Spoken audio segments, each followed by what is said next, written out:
Assalamualaikum warahmatullahi wabarakatuh. Kami dari kelompok 3 akan mempresentasikan hasil kerja kelompok kami tentang pengaruh rempah-rempah terhadap kolonialisme dan nasionalisme di Indonesia pada masa VOC dan pasca VOC. Di mana kelompok 3 ini beranggotakan saya, Muhammad Habibie Asani, dan teman saya, Luki Al-Habsyi. Oke. Pertama, ini adalah saya gambarkan peta jalur pelayaran para penjajah Eropa. Yang pada mulanya para penjajah bangsa Eropa bertujuan untuk berdagang dan mencari sumber rempah-rempah. Namun dengan demikian akhirnya mereka melakukan penjajahan dan pendudukan terhadap wilayah-wilayah yang disinggahinya. Tampak pada peta jalur pelayaran para penjajah Eropa yang melintas di Kepulauan Nusantara seperti jalur-jalur ini. Nah, alasannya yaitu rempah-rempah adalah salah satu alasan mengapa penjajah Eropa mencapai Hindia dan di Nusantara, utamanya di Maluku. Rempah-rempah ini pula yang menyebabkan Belanda kemudian menyusul ke Maluku, dan pada akhirnya rempah-rempah mengantarkan era dominasi bangsa Eropa di dunia timur. Karena tujuan awalnya ingin mendapatkan rempah-rempah yang lebih murah, kemudian mulai berangsur menjadi hasrat ingin menguasai daerah penghasil rempah dengan caranya menjajah dan melakukan monopoli terhadap hasil tanahnya. Terlebih Nusantara kaya akan bahan alam dan kesuburannya.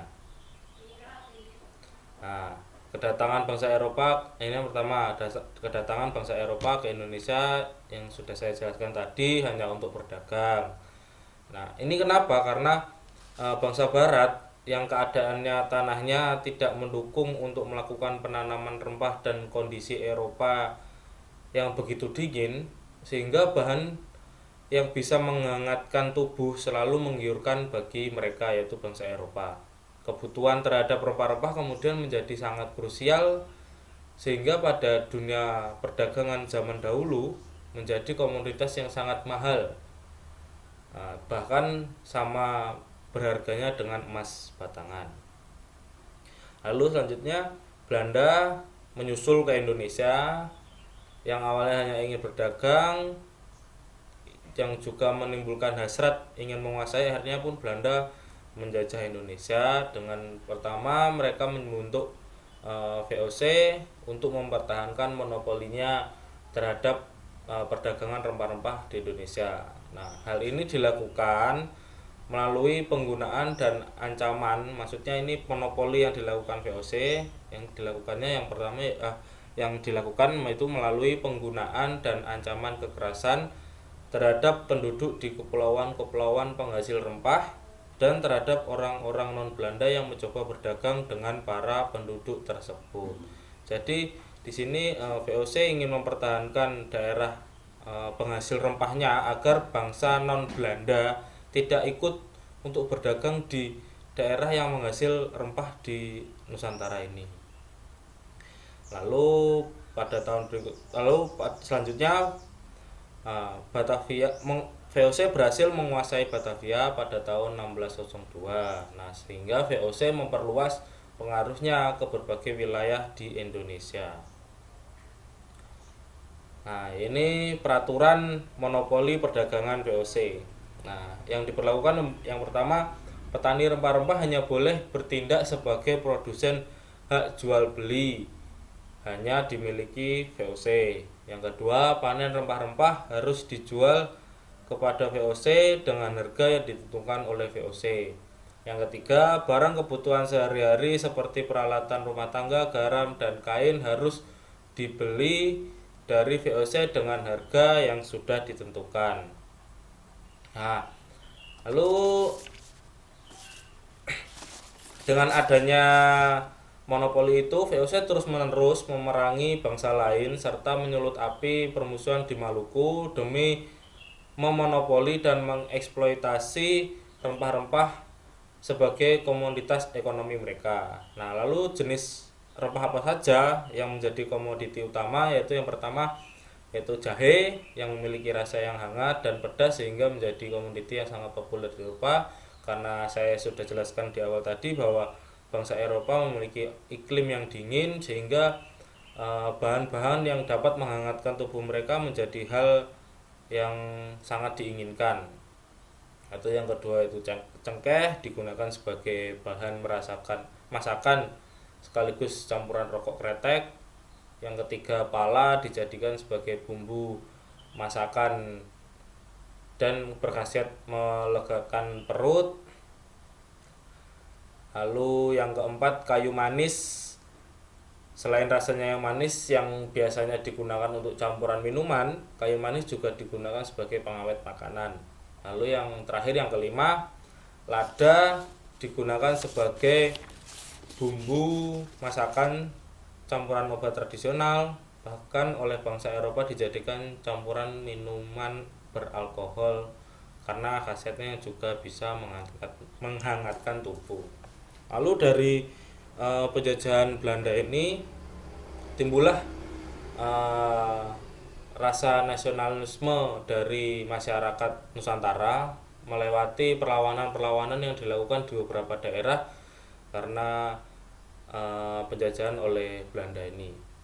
Nah, yang karena rempah-rempah memberikan pengaruh besar bagi kehidupan bangsa Indonesia dan bangsa Barat sehingga muncul nasionalisme dari bangsa Indonesia untuk melawan VOC. Yang pertama yaitu perlawanan di Maluku, dimana ini saya jelaskan secara umumnya saja karena saya yakin bahwa teman-teman sudah mengetahui perlawanan di daerah yang saya sebutkan ini terhadap VOC karena teman-teman juga sebagian besar sudah mengajar gitu ya.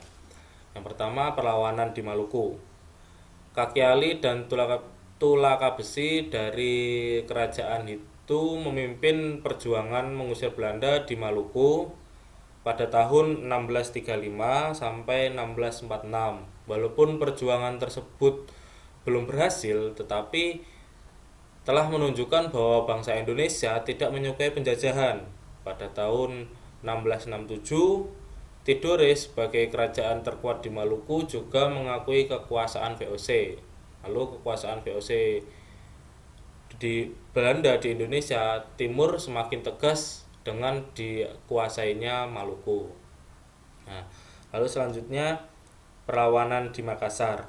Nah, setelah Maluku jatuh, ancaman VOC di Indonesia Timur tinggal kerajaan Goa di Sulawesi Selatan. Goa adalah kerajaan yang kuat dan mempunyai armada yang besar. Terjadi sebuah perselisihan antara Arung Palaka dan dari kerajaan Goa dengan Raja Goa. Nah, dari perselisihan ini VOC memanfaatkan perselisihan tersebut dengan memberikan dukungan kepada Arung Palaka. Lalu Belanda berhasil memanfaatkan Arung Palaka untuk menyerang Goa pada tahun 1666 sehingga timbullah perlawanan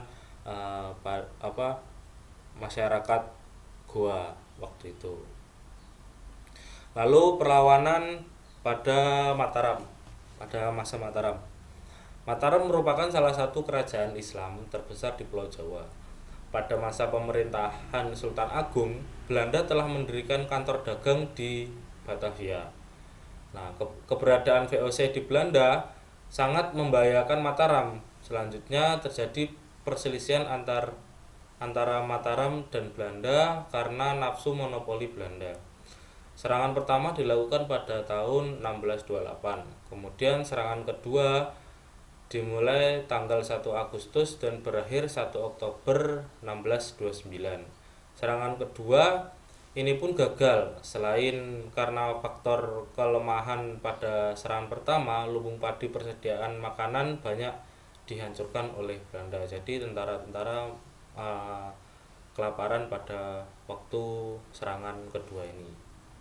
Lalu yang terakhir perlawanan di Banten. Nah, perlawanan terbesar adalah yang dilakukan Sultan Agung Tirtayasa pada tahun 1656, di mana kerajaan Banten berhasil menguasai sejumlah kapal VOC dan beberapa pos penting.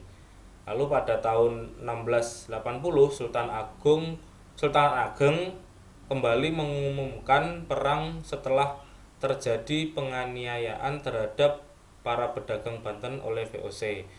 Akan tetapi di Banten terjadi perselisihan antara Sultan Ageng dengan putra mahkota Sultan Haji. Lalu pada tahun 1682 Sultan Haji terpaksa menandatangani perjanjian dengan Belanda yang isinya: pertama, VOC berhak atas monopoli perdagangan.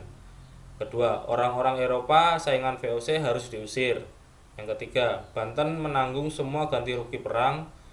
Yang keempat, Banten merelakan Cirebon kepada VOC. Dan yang kelima, VOC berhak turut campur dalam setiap urusan kerajaan Banten. Nah, lalu pada tahun 1695 kemerdekaan kerajaan Banten telah diambil oleh VOC. Nah, dengan ini Sultan Haji yang membuat perjanjian dengan Belanda baru sadar bahwa tindakannya sangat merugikan kepentingan rakyat sendiri. Kerajaan Banten pun semakin lemah dan kedudukan Belanda di Jawa semakin kuat. Oke, itu presentasi dari saya di mana masa VOC yang mengeksploitasi rempah-rempah di Indonesia. Lalu selanjutnya akan dijelaskan oleh teman saya Luki Al-Habsyi pada masa pasca VOC. Oke, sekian, terima kasih.